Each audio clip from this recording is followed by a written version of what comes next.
How do you change your limits on Cash App? Hey everyone, welcome back to our channel. In this video, I'm going to guide you on how you can change your limits on Cash App, so make sure to watch the video till the end. If you want to change your limits on Cash App, all you have to do is open up Cash App and just make sure that you're signed into your account. Then once you're signed in, tap on the profile icon from the very top right hand side.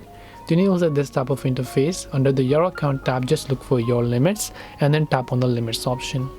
Once you tap the Limits option there, you will be able to see all of your current existing limits. So you can select a certain limit and then you can just go ahead and choose to increase them. It will give you the option to increase the limit after you verify your account. And that's all it takes to go ahead and then change your limits on Cash App.